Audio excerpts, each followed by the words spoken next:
Welcome to Chapter 6. In this chapter, we'll look at the theoretical framework and the types of appeals that can be used in advertisement. To open up our chapter, we'll look at this particular agency and really its commitment and its design to be both gracious and tenacious. Over the past decade, it's picked up an impressive list of clients such as Chevron, Canon, Disney, JP Morgan, Kraft, Oscar Mayer, and Pfizer.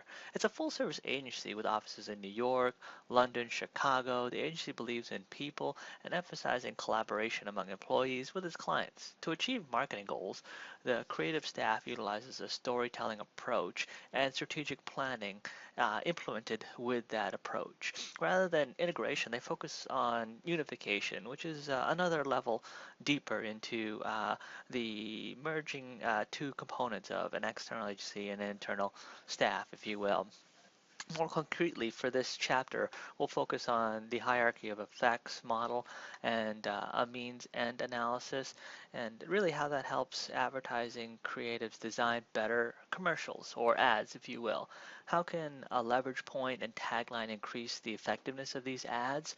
What roles do visual components and verbal components play in this advertisement combination, if you will? And what are the seven main types of advertising appeals?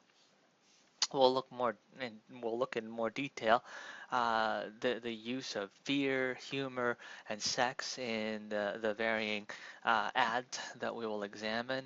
We'll also look at how music, rationality, and the idea of scarcity are used in advertising, and what are the primary areas of concern at international level for advertising. Now, the first part, really, of this chapter in our discussion examines the three major design theories: the hierarchy of effects model, means ends chain theory, and visual and verbal imaging. The last part of this chapter presents a discussion regarding the appeals that are used in these types of advertising campaigns. Now, Ad Week Media and Harris Interactive conducted a survey of consumers about their attitude towards advertising. The survey revealed that 55% said ads were somewhat or very interesting compared to only 12% who said advertising was not interesting at all. About 6% said ads were very influential in their purchase decision they made, and then 29% said were somewhat influential in their purchase decision, but about half of the survey respondents in the 18 to 34 category were influenced by advertising. That's the genre that most of us fall into. The percentage dropped to 37 for individuals between 35 and 40, and 28 for individuals 45 and older. And part of that really speaks to where you are in life. As you continue to grow and find yourself progressing in your career, you're still fairly impressionable, and to some extent, our culture is not necessarily brand loyal. We have our brands that we love, but we're always open for the BBD, right? The bigger, better deal, more or less. But once you get older, you get refined in your taste. Even as a 31-year-old, I look at different options that are in front of me, and I've ingrained myself to certain brands such as Dunn Brothers, Caribou, and Starbucks. I'm going to buy coffee from those guys hand over fist relative to most any other options. Well, you can throw Dunkin' Donuts in there because I've just grown accustomed to those brands. However, in purchasing my next car, I may buy a GM vehicle. I may buy a Hyundai. I may buy a Toyota. I'm still fairly impressionable. I assume by the time I get to 44 years old, I'll have my preferences set across the board for certain categories. So there's some of that take effect. But diving into the content for this chapter, the hierarchy of effects model consists of 6 steps, really. That's the awareness component, knowledge, uh, liking, preferences, convictions, and purchases. The 6 steps are sequential, although some experts question if they are really sequential. And the basic model says that they are sequential and that consumers spend time at each step. For instance, before a consumer can like a brand, they must first be aware of it and develop some type of knowledge regarding that brand. And then that only makes sense. To develop brand loyalty, consumers must go through all 6 steps. It's similar to an attitude formation and the cognitive effect sequence, if you will. Cognitive components of an attitude is the awareness and the knowledge component of it, and affective components of attitude is the liking, the preference, the conviction. Uh, and there are many steps to that process, if you will. This model here that we see shows the relationship between the hierarchy of effects model and the attitude sequence formation. Now, personal values were presented in Chapter 4. In ad design, it's important to remember people have values, and much of their consumption behavior is motivated by the desire to fulfill these values in their lives. The second theory that is important to consider is the means-end theory. The basic concept is that a means, the message, leads to, you guessed it, an end state, or really a personal value. The actual name for the theory is a means-end conceptualization of components of advertising strategy, or MECCAS. Business people love to come up with acronyms. The model suggests elements that are critical to ad design. Product attributes lead to consumer benefits, essentially. The leverage point connects the benefits to the personal value. The taglines are used to make an important and memorable point about that product. The executional framework is presented later on in the book, particularly Chapter 7, and provides the foundation for the ad. In design, and particularly in designing an ad, a creative will begin with the product attributes. The questions that is asked is, what benefits do these attributes provide to consumers? Because consumers do not purchase attributes, they really purchase benefits. Women buy cosmetics for how it makes them look, not for the ingredients that are in them. Using a leverage point and an execution that's focused on really a design that supports this takes those benefits and shows the consumer how they can fulfill a consumer's personal values. While it looks simple, it's not quite that simple. The magic is in the creation of that leverage point and the executional framework that will connect benefits to personal values. This figure illustrates a means-ends chain for milk, essentially. An attribute in milk is low fat and can provide the benefits of health, essentially. The personal value consumers receive from good health are self-respect and wisdom. Another attribute is calcium, provides the benefit of healthy bones, which is in turn leading to a more comfortable life, and shows wisdom on part of the part of the consumer, if you will. The key to a means ends chain is looking at the benefits each attribute generates, then connecting those benefits to the various personal values. Now, this advertisement for milk illustrates the last means ends chain, if you will. The specific message is that milk can help prevent osteoporosis, a bone disease, and you can kind of see it in the text there below in small writing, but that's essentially the objective. Now, this is a means ends chain for a B2B environment, if you will, Greenfield Online. The company is promoting marketing research. The first attribute is that Greenfield Online makes marketing research using the internet as a source, if you will. So the benefit is robust samples. For a marketing person in a company, using robust samples can provide job security. Another aspect of that service is the speed and really the results that are presented in quicker time frames. This can provide the benefit of self-fulfillment since the information needed is provided quickly, if you will. Other personal values that are tapped through the benefits suggest including social acceptance and wisdom. And this particular ad by Greenfield Online really focuses on the means ends chain. Notice that the ad talks about not using old-fashioned methods, but the internet to conduct research. Now, the leverage points are extremely important. They move the consumers from the benefit of the product to the personal values. It links the attributes to, again, benefits to personal values. The leverage point should be associated with some component of attitude change. To be effective, the ad needs powerful leverage points. The leverage point can be a visual, a part of the visual, a headline, a tagline, or even a copy in the ad. Most creatives spend considerable time thinking about and creating a good leverage point. As far as the taglines are concerned, they're key phrases in an advertisement. They're designed to be memorable, unique, and offer a special meaning really about that brand. The tagline can be provided and used consistently across the ads and really the ad campaign. Taglines become identified with a specific brand and transcend any specific ad or ad campaign over time if used effectively.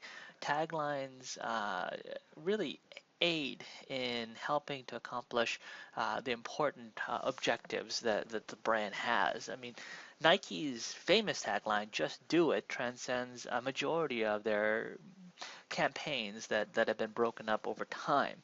While taglines can be changed, companies have to be careful not to confuse consumers and convey conflicting messages about their brand. When Kraft launched their new ad campaign for Philadelphia cream cheese, their ad agency recommended that they spend considerable time finding just the right tagline that could be used in all of their ads and convey the message desired by Kraft. The tagline "Peel the Moment" was chosen because it conveys the message that Philadelphia cream cheese can be used anytime and generates good feelings and good moods, if you will. The last theory of design to be considered is the relationship between the verbal and the visual elements of an advertisement. Most ads seek to have a balance between visual and verbal, but usually one will be dominant than the other. In recent years, many advertisements have moved towards the visual, less of the emphasis on the verbal. One reason for this change is that the visual process is easier for consumers to recall. Visuals are stored in the brain both as pictures and as words to some extent. Concrete images tend to be remembered better than abstract visuals. If consumers can create a mental image or picture, it actually is superior to seeing the visual, if you will. In terms of recall, that is, some radio ads that can make listeners use their imagination and picture the product working very well tend to perform better. And is really superior. It's essentially beneficial in international ads where advertisers want to convey a message across multiple markets. In the B2B world, ads in the past emphasize verbal. There are a lot of written documentation or a lot of text, and in recent years they've moved to more visual. And particularly with the way consumers consume media nowadays, visual is again kind of a leader when it comes to dominating the balance between the two. Now, advertisers have several different types of appeals that they can use. These appeals can range from the list that you see here. If it's a means-ends chain that has been developed, then ideas on which appeals would work the best can be generated. While almost any appeal can work in any situation, some appeals would be more appropriate than others. In some cases, a particular appeal may be unacceptable to the target audience.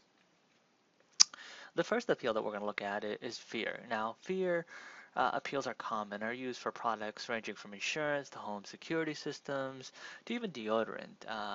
And you've seen some of this change with, say, Axe and their appeal using sex in their deodorant products and a number of other things. But this is more generally speaking what it's utilized for. Fear appeals increased in terms of its interest and really how consumers remember the advertisement. For unsought products that fall in that category, like nobody really seeks out insurance like they seek out a new car. Nobody really seeks out a deodorant like they seek out buying a new phone. And this particular appeal might catch somebody's attention and motivate them to spend some time in their product selection process to look at whoever is pushing this ad. Severity is the level of consequences that will occur, and vulnerability is the probability of the event actually happening. Now, response efficacy is the likelihood that a change in behavior or action will result in a desirable positive consequence. Intrinsic reward is the internal satisfaction, and extrinsic reward is the value of that event or reward received. A response cost is the cost or sacrifice the person will need to make in order to obtain that award. Self-efficacy is the confidence a person has in his or her ability to engage in the action or to stop an undesirable behavior. Now, all of these factors influence the effectiveness of an ad that's employing fear as an appeal. On my way home the other day, I heard a radio ad about how some gentleman faced his death with bravery, and it went on and on about the details, but ultimately, the gentleman that the ad was focusing on just simply signed up for life insurance, and it was one way to catch somebody's attention, and it worked because it caught my attention. The behavioral response model explains how fear appeal works. For products such as a home security system ad, the focus can be severity. What happens when a home is broken into, or the vulnerability component, which would be the part that people look at. What happens if that's taken advantage of? The ad can show the negative consequences of such an event. An ad can show that the intrinsic and extrinsic rewards for installing a secure system can really bring value. Response efficacy can be illustrated by the alarm going off when a burglar tries to enter the home and the police are called. Peace of mind and security are then shown as a positive consequence, more or less. This ad in particular uses fear and articulates the negative consequences severely, to the extent of making a point that sun exposure can have to children before the age of 18. You can see that he's a fairly young individual based on his body type, but his face is far older than his body actually eludes, and part of that can be contributed towards the effects of sun and not protecting yourself accordingly. Now, research has shown that if the fear intensity is too high, individuals tune out the ad altogether, also ignoring it. The moderate level of fear intensity works really the best. Does it use just the right amount of fear intensity? The next component is humor, and we've seen this more often than not. In fact, the Super Bowl commercials have been ingrained into our memories as a result of using this particular appeal. Humor is used about 30% of the time when it comes to television ads or radio ads. Humor causes individuals to stop what they're doing, watch, laugh, and then remember the ad. It recalls tests. Consumers often remember humor ads over other ads, and really over other types of appeals, and the best results occur when humor is connected naturally with the product. Humor appeals offer a number of advantages, and we can see it there essentially. Again, emphasizing recall and comprehension, elevates the mood, but one of the problems with this appeal, if not done appropriately, is that it could be offensive. It can overpower the message, so you don't really even remember that. And humor really should focus on the product, if you will, using the lenses of examining a appeal from international perspective. Culture has a lot to do with what's funny, what's not funny, and humor varies from country to country. Good humor is difficult to achieve, but is useful if can be executed appropriately. Now, advertisers use humor because it simply works. It captures attention. It holds people's attention. Humor often wins creative awards at competitions. Humor produces a high level of recall on recall tests that we talked about. People enjoy humor, like they like to laugh essentially when comparing ads. Most people evaluate humor ads as ones that they evaluate more often, or rather, to say it a different way, when comparing ads, people more often than not like humor ads than any other ads that they're exposed to. The other approach, which we'll talk in a bit detail here because it's important, is sex essentially. Advertisers have 5 different approaches that they can use with sex appeal. They range from very subliminal messages to overtly sexual. Now, sexual appeals are often used to break advertising clutter. The use of sexual appeal has increased in the United States and in many other countries. The problem is that sex appeals may not carry the impact that they used to because children are growing up and being exposed to these types of things, and there can be a negative consequence from it as well. And really, as a result, many advertisers are moving to more subtle sexual cues and a softer sexual approach when it comes to their messaging. This ad uses a sexual appeal with a female model and the tagline that states, forever on the lips, never on the hips, and advertising essentially the beverage of choice here. Now, placing sexual cues or icons in an advertisement with the idea of affecting the subconscious is subliminal advertising. The cue or icon should not be seen noticeably. Research has shown that subliminal advertising does not work. It's not as effective. If it did, there would not be a need for overtly sexual advertising. Ad clutter requires stronger ads that generate attention, if you will. The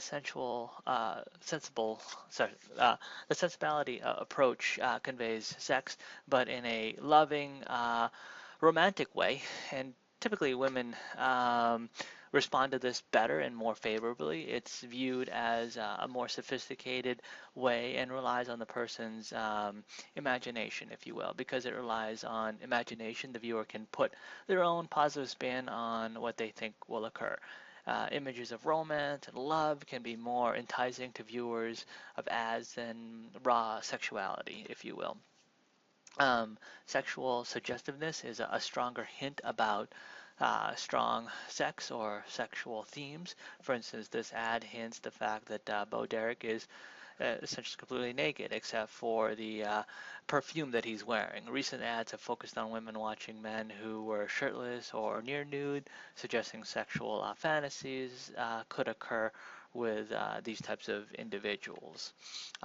Nudity and partial nudity is used in advertising for a variety of reasons and used in a variety of products. Some are related to sex, that is the product itself. Others have nothing to do with sex at all. One primary reason nudity and partial nudity is used in ads is to attract attention. It's not always designed to elicit a sexual response. For instance, underwear commercials may be used to promote their garments, not trying to convey the idea that their underwear is sexy, but really just talking about the product in general. When nude models are used with products not related to sex, they become a decorative component, if you will, with the sole purpose of focusing on the actual um, product, if you will, because or rather, before using a decorative model, companies should consider several factors.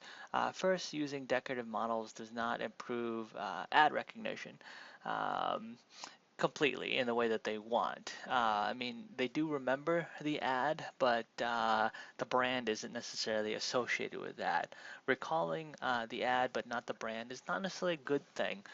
Second, decorative models influence emotional and objective evaluations of the product for both male and female audiences. Third, really decorative models produce higher purchase intentions when the product is relevant to the consumer base and particularly to the topic of sex in general. Fourth, attractive models produce higher levels of attention than lesser attractive models for both males and females. Overtly sexual ads is acceptable for sexually oriented products. It can be used to break through ad clutter. It is often used for shock value to get people's attention. The major danger of an overtly sexual ad is that it can offend people. When it occurs, it creates negative images and attitudes really towards the brand. The big question that clients often ask advertisers is the fact that does sexual appeal work, if you will? We all kind of adhere to the fact that there's some element element of it used across the advertising landscape, but do they really attract attention? And the attention is greater. Is it greater for the models and not so much for the product, or what's the effect, if you will? Um, for example, for male consumers, female models attract greater attention for them, and vice versa for females. Research has shown, however, that brand recollection when it comes to these ads is typically low. Sexual themes appear to be distracting for the brand name and the product being advertised, even though it is remembered, the ad in general, but not the brand. Controversial ads seem to attract the most attention, but normally fail to transmit ad information. So, using sexual appeal for shock value may not actually work in terms of the brand and information recall. Are sexual appeals effective? Again, that's the question that we're looking at here. Overt sexual ads and cues, if you will, and nudity does not increase physiological well, it does arouse physiological components of the viewers, but ads with sexual appeal produce different reactions depending on the consumer base. These responses are higher when the models and the ads are of the opposite sex, as we talked about. And if a person likes the ad, then a positive impression is made. If they don't like the ad, a negative impression is made, and can be really polarizing, more or less. Advertisers really must consider the societal trends. This is especially important for global brands and the use of sex appeal in various countries. Societal attitude towards sex tend to differ depending on where you are and what time frame it is. In the U.S., there's a lot more tolerance of it. Um, Although that changes over time. Tolerance of sex in advertising quickly swung the other way after the Janet Jackson incident in 2003. Now, sexual appeal in advertising is not all positive, as we talked about. A number of disadvantages are present. Using sex in advertisement today has less influence because of its commonplace presence in TV. Sexual themes interfere with brand recollection, as we've talked about, and a negative societal consequence is that it appears to cause a greater dissatisfaction with the viewer's own body. Females feel that they are too fat. Males feel that they're not strong enough, not muscular enough. This also leads to stereotyping problems with females, if you will. What is deemed appropriate varies across culture. It's determined by the religion, culture, values of each region. For most Muslims and Middle Eastern countries, sex and gender issues are taboo subjects. Sexual appeals are not used in advertising. In fact, visuals of male models and females showing affection are not appropriate. In Europe, views of sexual appeals are very similar to the United States. In France, advertising can feature semi-nude and nude models if they can justify it in terms of some type of relationship with the product. In Chile, an ad campaign using nude models was used by the Dairy Federation. Adults fought the campaign, saying it would corrupt teenagers and children. As sex becomes more common throughout the world, the acceptance of sexual images in advertising is becoming a bit more accepted, although it might not be the right move. It all depends on really your target audience. Let's talk about music and the importance that it plays in advertising. It connects with emotion and generates memories. It has a lot of value because again it connects with that emotional component of us. Music increases the retention of the visual information. It produces higher recall scores and can increase persuasiveness, if you will.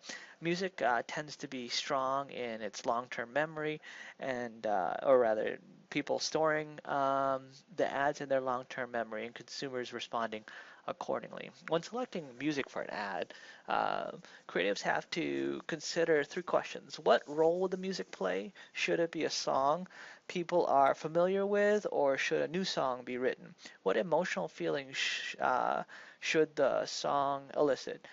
how does the music fit with the message of the ad itself? Now, music can play a variety of roles in an ad.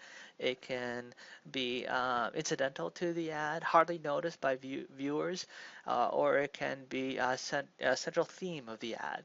The role it will assume impacts the type of music that will be selected. Advertisers can use a familiar tune, they can write a jingle, a new song. Music can be in the background or create a certain type of mood as it plays in the background. In recent years, advertisers have solicited musicians to create songs for ads rather than really purchasing familiar tunes and adopting them to their ads.